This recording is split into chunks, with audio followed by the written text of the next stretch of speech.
Soy Fernando Díaz Villanueva, hoy es 17 de diciembre de 2016 y esto es La Contracrónica.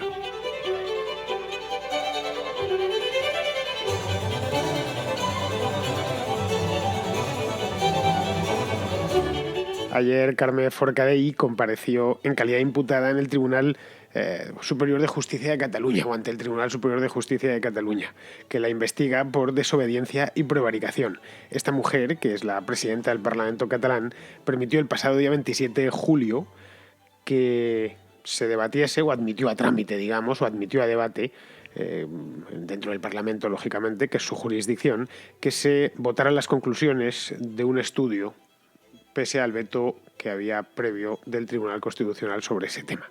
Forcadell arguye que el Tribunal Constitucional no lo impedía, pero el Tribunal Superior de Justicia de Cataluña piensa lo contrario. El hecho es que el secretario general de la mesa del Congreso, o mejor dicho, del Parlamento, y el letrado mayor advirtieron a Forcadell de la obligación que tenía de respetar las resoluciones del Constitucional. Es decir, que iba avisada y sabía perfectamente dónde se estaba metiendo. Pero la cuestión no es esa. La cuestión no es si el Tribunal Constitucional o el Superior de Justicia de Cataluña tienen la razón o si Forcadell hizo bien o mal. La cuestión es hasta dónde están dispuestos a llegar Forcadell y los suyos sin recurrir al victimismo y al lloriqueo. Es decir, cuánto tiempo más van a estar con un pie en un lado y otro pie en el otro.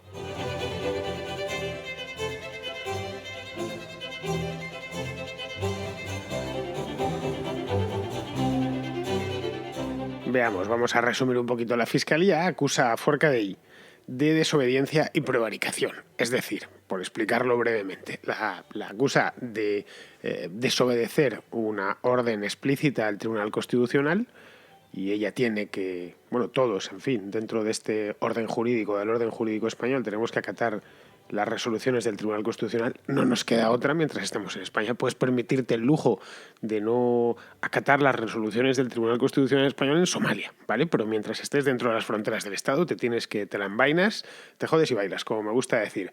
Y entonces ella está ahí y además tiene un cargo público bastante importante porque es presidenta de un parlamento autonómico, de uno, de hecho, de los parlamentos autonómicos más importantes del país. Desde luego, si hay alguien que tiene que escuchar al Tribunal Constitucional, no es un mensajero, es el presidente de un parlamento autonómico o del Congreso de los Diputados o un alto funcionario, etcétera. Es decir, tienen quien se lo cuente, a diferencia del resto de los españoles. Eso por un lado. Y por otro, de prevaricar. Es decir, prevaricar es tomar una decisión a sabiendas o dictar una ley, para el caso, no, en este caso, actuar conforme a las prerrogativas de su cargo, que era admitir o no admitir ese debate, a sabiendas de que lo que estaba haciendo era ilegal. Simplemente, y se lo habían advertido. Todo esto por permitir un simple debate. No penséis que es que habían proclamado la independencia en la plaza de San Jaime ni nada por el estilo. Permitir un simple debate que, claro, dicho así, parece muy fuerte. La pregunta que todos nos hacemos nada más escuchar esta historia es, pero ¿cómo no se va a poder debatir en una Cámara autonómica o en un pleno municipal o en el Congreso de los Diputados o en el Senado? ¿Cómo no? Si están precisamente para eso, para debatir, ¿o acaso no están para eso? Es decir, en teoría debería debatirse de cualquier cosa, de lo divino y de lo humano. Claro, eso solo en teoría. O solo en la teoría que nos hemos hecho nosotros en la cabeza. Están para eso, pero siempre y cuando lo que se debata no viole la Constitución o el tribunal encargado de proteger la Constitución no considere que lo que se va a debatir es inconstitucional. Vamos a poner un ejemplo para que lo entendamos todos. Pongamos por caso que el lunes próximo, porque ahora estamos de fin de semana y el Congreso está cerrado, pues el lunes próximo, que no sé si trabajarán los diputados porque se han dado de vacaciones el mes de enero, así que es muy probable que empiecen las de Navidad mucho antes que el resto de los mortales. Bien, pongamos que este lunes próximo trabajan los diputados y dos grupos, cualquiera, que sea, dos partidos, deciden elevar a la presidenta del Congreso, que se llama Ana Pastor y es de Zamora, pues deciden elevarle una solicitud para debatir, simplemente. Vamos a abrir un debate sobre algo inconstitucional, abiertamente inconstitucional, algo que todos entendamos sin necesidad de saber absolutamente nada de derecho, que es inconstitucional. ¿Qué sé yo? Sobre reinstaurar la esclavitud. En España hubo esclavitud en el pasado, en un pasado remoto, pero hubo esclavitud, como en todos los países del mundo. Bien, y entonces llegan con sus argumentos, es que eso solucionaría el problema del paro. Y yo qué sé, ya se buscarían alguna excusa. Pero es abiertamente inconstitucional. Pueden ser otras muchas cuestiones, pero esta es como la más llamativa de todos y todos la entendemos. Entiendo que más o menos todos tenemos claro que la esclavitud es inconstitucional, pues si ya no empezamos de ahí, pero bueno, todos entendemos que eso es inconstitucional.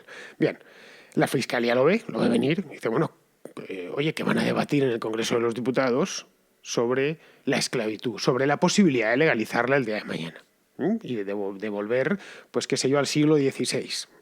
Bueno, pues en ese caso advierte a Pastor previamente y le dice, oiga, disculpe, pero es que usted no puede autorizar que eso que es inconstitucional se debata en el Congreso de los Diputados. Entre tanto, Pastor le da igual, hace oídos sordos y autoriza el debate. Y se ponen a debatir sobre si es mejor o si los esclavos van a ser los negros, los chinos o los del EPI, yo qué sé. Es decir, que al final se pasan toda una mañana y una tarde hasta las 10 de la noche debatiendo sobre ese tema. ¿Qué sucedería?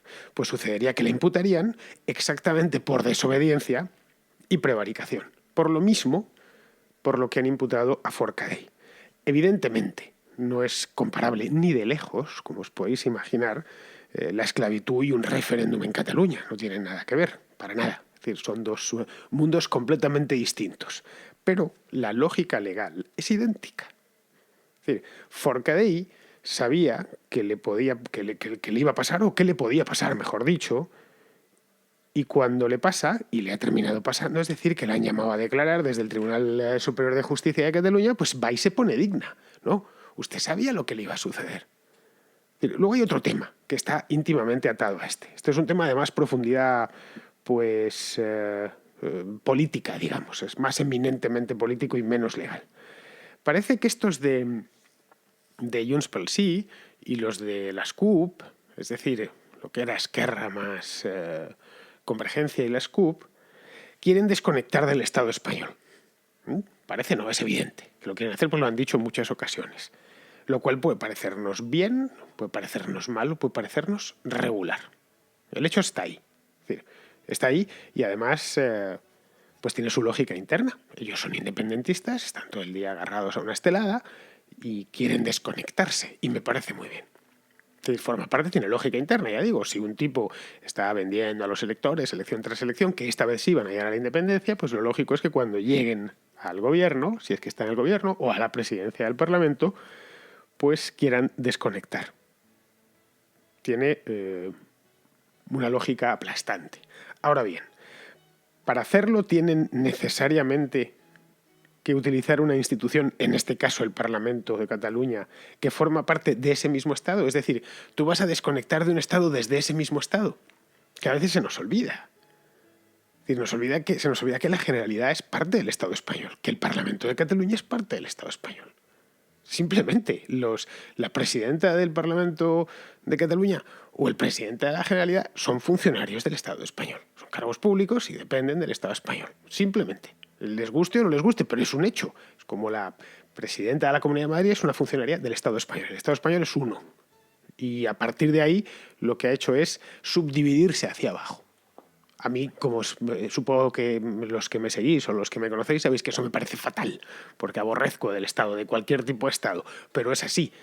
Que yo piense una cosa no me nubla la vista para que vea cómo es y entienda la lógica de las cosas. Si el Estado español es uno, lo único que ha hecho es descentralizarse por abajo, pero sigue siendo el mismo Estado. Es decir, si lo que quieren es desconectar, pues que desconecten, pero creando una institucionalidad paralela, como siempre se hizo en los movimientos secesionistas. Es decir, no estoy diciendo nada nuevo. Es decir, no reconocen al Estado, pero trabajan para ese mismo Estado, cuyas leyes han jurado mantener. Entonces, en el mejor de los casos son unos aprovechados y en el peor son unos perjuros. O ambas cosas, además de perjuros aprovechados. Es decir, si quieres romper con la legalidad de ese Estado, rompe con toda, salte de él. No reconozcas al Parlamento de Cataluña, por lo menos a este Parlamento de Cataluña, y crea un Parlamento paralelo, una Generalidad paralela. Es decir, hay algo aquí que no cuadra. Quieren nadar y a la vez guardar la ropa. Y las dos cosas a un tiempo no se pueden hacer.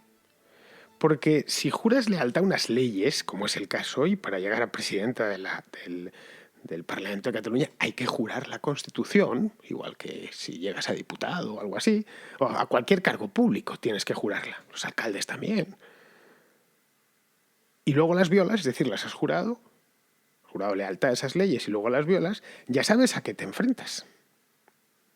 Pero siempre dentro de ese Estado. Es decir, lo suyo no es, o lo ideal dentro de unos secesionistas, no sería una reinterpretación de la norma, sino un cuestionamiento de la misma. Porque ahora mismo con lo que está Forcadell no es exactamente, yo dispongo un informe jurídico que me hicieron después, que dicen que no, que lo que se hizo es perfectamente legal. No está atacando la mayor, que es de lo que se trataría.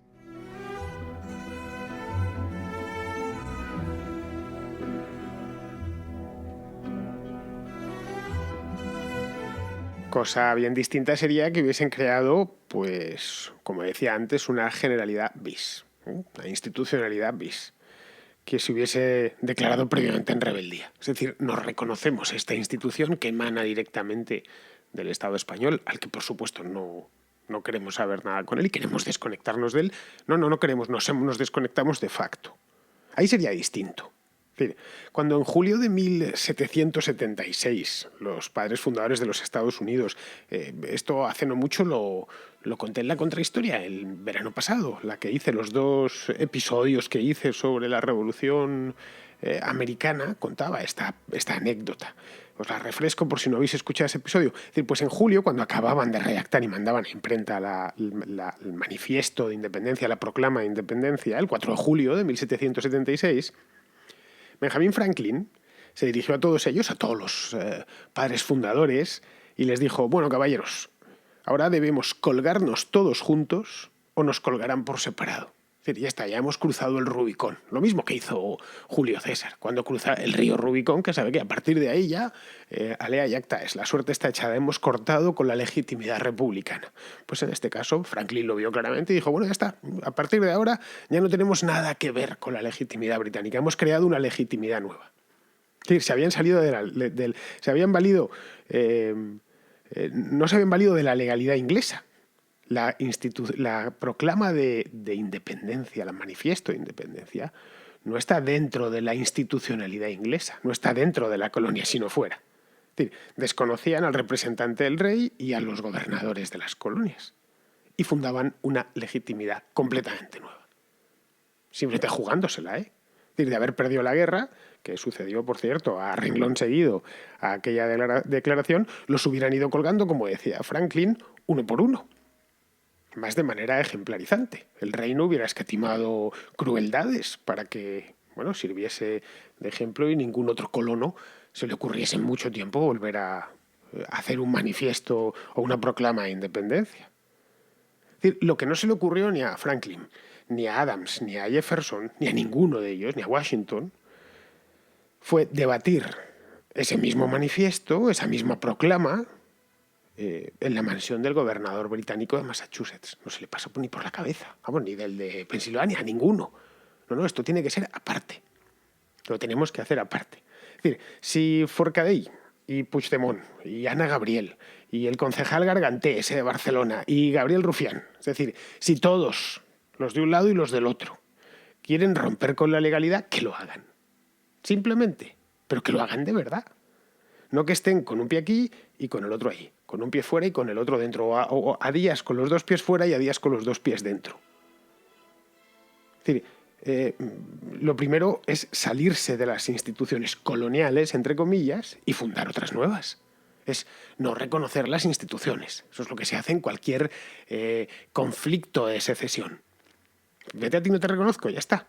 No voy a incorporarme en lo tuyo. Pues se puede hacer de manera perfecta, no tiene por qué ser violento. Es decir, bueno, diréis, esto entonces estaríamos ante un choque de trenes. Pues sí, claro, es evidente. Desde el punto de vista retórico ya estamos ante un choque de trenes. ¿Por qué no se pasa ante un choque de trenes puramente político? Pues si no, todo se queda en un bla, bla, bla. Es decir, sería un choque de trenes al 100%. Pero es que toda secesión no pactada previamente, como, qué sé yo, algunos casos que se han dado a lo largo de la historia en la que se ha llegado a un acuerdo amistoso. El que, bueno, hay una voluntad de un lado y del otro de separarse. Y en ese caso, bueno, pues no hay ningún choque. Bueno, o lo hay previo, pero se soluciona rápido. Es decir, a donde quiero ir es que estas cosas solo se solucionan por los hechos consumados. Y así ha sido históricamente y así seguirá siendo en el futuro. Es decir, ¿quieren referéndum? Pues que lo convoquen y lo celebren. Simple. Que se dejen de tonterías. ¿Que los denuncian? Pues que no reconozcan al tribunal. A ver si me entiendo. Son los futuros padres de la patria y que se expongan a las consecuencias no solo de lo que les pueda venir del Estado, sino de su propia población, porque a lo mejor resulta que no todos están de acuerdo, de la misma manera que los padres fundadores de los Estados Unidos no tenían muy claro que todos los colonos iban a estar de su lado. Lo dudaban y de hecho había colonos, especialmente en el sur, en el estado de Georgia, la colonia de Georgia, que no estaban muy a favor. Sabían que tenían la zona de... ni en Nueva York, por cierto, la zona de Massachusetts, algo en Filadelfia, pero había zonas enteras de las 13 colonias que no eran muy afines a la rebelión. Pues en este caso, 3/4 partes de lo mismo, pero echaron toda la carne en el asador. Es decir, ¿que vienen a por ellos? Pues que se defiendan. Simplemente, no voy a decir que saquen una navaja, ¿no? Pero que se defiendan, pues que se defiendan en tribunales internacionales, donde sea. Pero que lo hagan. Es decir, estas cosas, de hecho, solo se pueden hacer así. Claro, que a lo mejor, pues, no lo sé, a lo mejor no quieren hacer estas cosas y viven estupendamente en este tira y afloja. Pues quizá sucede exactamente eso. Es decir, si lo pensamos fríamente, Forcadell y compañía viven en el mejor de los mundos.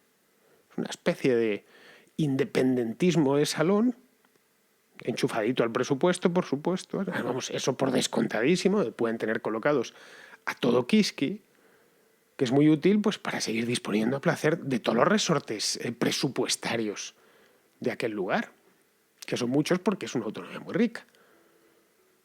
Pero claro, todo sin exponerse al más mínimo riesgo, sin que les pase nada, sin que puedan tranquilamente irse a dormir por la noche a su casita, sin ningún problema.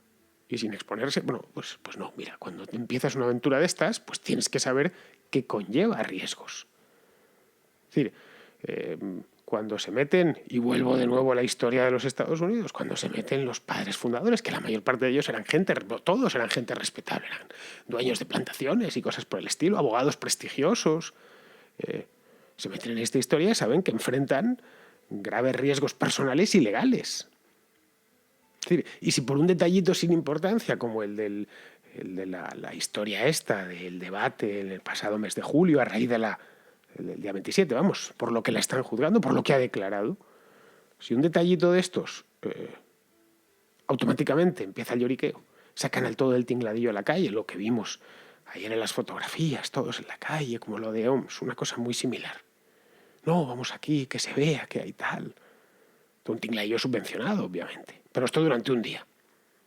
Y a la mañana siguiente a seguir viviendo de esto. A seguir viviendo de esto tan ricamente. Muchas veces me pregunto si a todos estos de verdad les interesa la independencia o simplemente han encontrado en ella una beta inagotable para seguir viviendo a lo grande.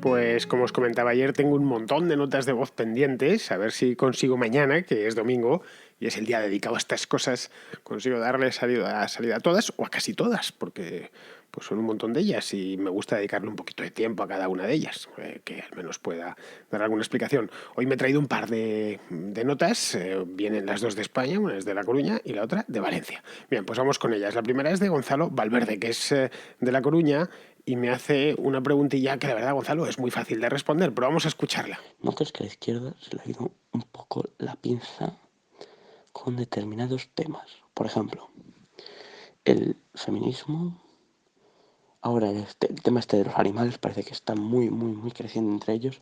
De hecho, tú lees la biografía de Muncha Berma Podemita en Twitter y pone anti hace referencia siempre al heteropatriarcado y ahora ponen antiespecista. O sea, no son humanistas, no piensan que el hombre está por encima de los animales, piensan que hay que ser, es un igual. Pero bueno, estos determinados grupos.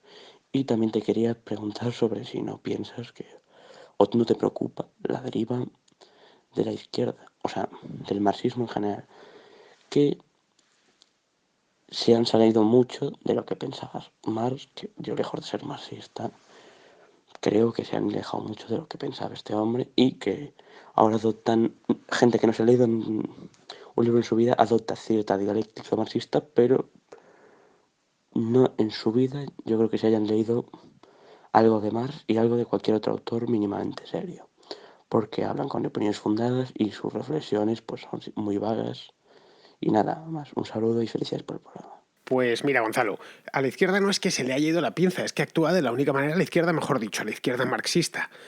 Actúa de la única manera que sabe actuar en función de su ideología. La suya es una ideología eminentemente maniquea, una ideología dialéctica, necesita opuestos y cuando el opuesto proletario patrono o proletario empresario se le viene abajo, que fue el caso de hace ya mucho tiempo, obviamente, antes del 68, pues porque se formó una clase media muy grande y no había ese sentimiento de, no ya de explotación, sino que esa clase media lo que quería era prosperar en la vida. Bueno, pues cuando descubren eso, empiezan a detectar nuevos yacimientos dialécticos, es decir, donde poder colocar opuestos. Un caso, pues es qué sé yo, el de los animales frente a los seres humanos, la tierra frente a los seres, los animales, sí, bueno, los animales, el animalismo básicamente es una variedad de ecologismo.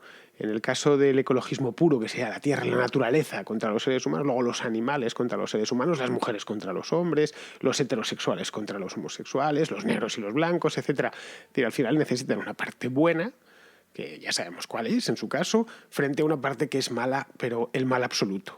Y la buena se tiene que terminar imponiendo, porque es la ley de la historia. Entonces, esa es la razón. Simplemente aplican el mismo manualillo que utilizaban con la lucha de clases. Bueno, pues es la lucha de sexos, la lucha de razas, la lucha de especies, eso del especismo y el antiespecismo que comentabas, pues llevan con eso unos cuantos años. Todas estas historias vienen del 68, no son nuevas. Lo único que se han tenido digamos, un resurgir en los últimos años, especialmente las relativas al género, donde se han creado o se ha reverdecido toda la teoría, las raciales, sobre todo a raíz de que llegó Obama al gobierno de los Estados Unidos, y las ecológicas, que ya vienen pues de la década pasada, con lo del calentamiento global y tal. Y siguen en eso, siempre van a necesitar buenos y malos. Si os fijáis, la propaganda electoral de Podemos era eso, nosotros, los buenos, y la gente, que somos los buenos, que representamos a los buenos, frente a la casta, el 1%, bueno, la oligarquía, para definir el otro lado, que no tiene nada de buenos, todo es la maldad personificada, pues para eso le ponen muchos nombres. Pero la filosofía o el planteamiento filosófico es siempre la misma, para cualquier cosa que hagan. A poco que los hayas descubierto, veo que eres joven y todavía no los tienes, no te los conoces bien del todo, verás que son muy previsibles. Que luego utilizan esa especie de ese manual, lo utilizan para todo, para interpretarlo todo en la vida. Son incapaces de reconocer el gris, nada más ven en blanco y en negro. Y ellos, por supuesto, están siempre en el lado del blanco, jamás en el del negro. En fin, pues eso es lo que hay, Gonzalo. Como te dije antes, es una pregunta bastante fácil de responder. La segunda me viene de Valencia y nos la envía Jaume. Hola Fernando, felicidades por la contracrónica y por cómo está evolucionando el canal y me alegro especialmente porque el haber estado escuchándote desde los primeros programas que hiciste y ver cuánta gente te escucha ahora es algo que me alegra de verdad. Y en cuanto a la pregunta, quería decirte que, bueno, cualquiera que te conoce sabe que has participado en bastantes tertulias, que tú mismo has subido a tu canal, en público, La Tuerca, pero hubo una especialmente que una vez saliste en Cuatro, en un programa de Cintora, y no creo que hayas comentado nada nunca en ninguna de tus redes sociales ni nada, y quería preguntarte por cómo fue esa experiencia y en segundo lugar por si alguna vez te llamaran desde La Sexta o Telecinco o alguna cadena así más importante y alguna tertulia en prime time o que tengan bastantes espectadores, ¿irías? Pues, a ver, Jaume, yo fui al programa de Cintora porque le habían dado un programa en 4 que luego desapareció porque no tuvo suficiente audiencia. Supongo que de haber durado, pues habría ido más veces. Yo con Jesús Cintora, a título personal, me llevo bien. No tengo ningún problema con él. De hecho, después de ese programa hice una contracrónica, si mal no recuerdo. Esto fue hace ya un montón de meses, debió ser en abril o por ahí. Era sobre el tema de las pensiones. Y como venía con el tema calentito en la cabeza, dije, date, me hago la contracrónica hoy de esto. Y me la hice, recuerdo, aquella noche de la cosa de las pensiones que acababa de hablar y debatir dentro del programa de Cintora, que fue en una terraza en el Parque de las Tetas, que así se llama, o se le conoce así comúnmente, en Vallecas. Pasamos un frío infernal, pues debía ser principios de abril, una cosa así. Hacía un frío y un viento horroroso. Bueno, pues ese programa luego desapareció. Pero vamos, por lo demás, yo contra Cintora no tengo ningún problema. Bueno, sí, que no me gustan sus ideas, pero a él tampoco le gustan las mías. Pero una cosa son las ideas políticas y otra bien distinta son las personas. Y a mí personalmente siempre me ha parecido un tipo agradable de trato y muy simpático y demás. Vamos, lo mismo te puedo decir de la mayor parte de gente de Podemos que he conocido a título personal. Es decir, la mayor parte de ellos, en lo personal, gente encantadora. Hay gente de un trato muy afable, algunos incluso un trato muy cariñoso, muy cálido. Así que bueno, respecto a lo de ir a La Sexta o a Telecinco, a esos sitios, pues si me llamasen iría, claro, pero es que no me han llamado. Pero si me llamasen, pues claro, porque no voy a ir. Yo llamo, voy donde me llaman. Si me llaman de La Tuerca, pues hombre, que no estén muy lejos. Si me llaman de la televisión de Malasia, pues no iría por una cuestión de distancia, pero si están aquí en Madrid no me cuesta mucho ir. Voy a la tele esta de... Bueno, ahora ya hace mucho que no voy por allí, pero antes iba mucho al Hispan TV, esta de los iraníes, sin ningún problema. Si me llaman de una radio 3/4 partes de lo mismo, pero vamos, tampoco es nada que me quite el sueño. Es decir, no es el sueño de mi vida salir en la televisión ni nada por el estilo. Antes, cuando Intereconomía pues emitía a nivel nacional, pues iba dando caña y al gato al agua y demás. Es un trabajo cansado el de tertuliano. Te lo digo ya, no es el mejor trabajo del mundo, aunque hay gente que le gusta. La televisión es muy pesada, tienes que vestirte bien, afeitarte, te maquillan, etcétera. Es mucho mejor la radio en todos los aspectos, por lo menos para mi gusto y mi manera de ser. Pero vamos, que si me llamasen sí lo haría, sin ningún problema. Además creo que en La Sexta pagan y pagan bastante bien. Y ya sabes aquello de que a nadie le amarga un dulce. Muy bien, queridos amigos, pues antes de irme, simplemente recordaros que anoche estuve en el concierto inaugural de Morgans Band. Ya sabéis que os he estado dando la paliza con su canción, la de Letter to Watson, durante los últimos días. Pues no os vais a librar porque tengo tema nuevo. Tengo un tema nuevo estupendo. Han sacado un videoclip que lo acaban de subir. Lo subieron hace 2 días, que se llama Was Made For Me. De hecho, me gusta más que la de Letter to Watson porque musicalmente me mola más que la de esta nueva, esta de Was Made For Me. Lo único que es un tema más de amor. No es así tan épico como la otra, que tenía ese contenido así randiano y libertario. Pero bueno, las canciones de amor, yo sinceramente las prefiero a las canciones ideológicas, pero vamos, de aquí a Lima. Entonces, me despido de vosotros hoy con este tema que, por cierto, anoche interpretaron en la Sala Búho Real de Madrid. Espero que... Bueno, pues yo estuve el concierto entero y después me largué. Espero que todos los que fueron se lo pasasen bien y cerrasen bien la noche. Por lo demás, estuvieron los tres, son 3 tíos cojonudos, así lo digo, estuvieron muy bien. Son unos auténticos fuera de serie musicales. Es decir, verles tocar en directo, y me puse bien cerquita de las guitarras y del banjo y del bajo, ahí es donde se ve que los músicos son buenos. Es decir, que en directo ganan, caramba. Pues nada, con estas me despido de vosotros hasta mañana, que ya sabéis, habrá preguntas y respuestas. I love you so much.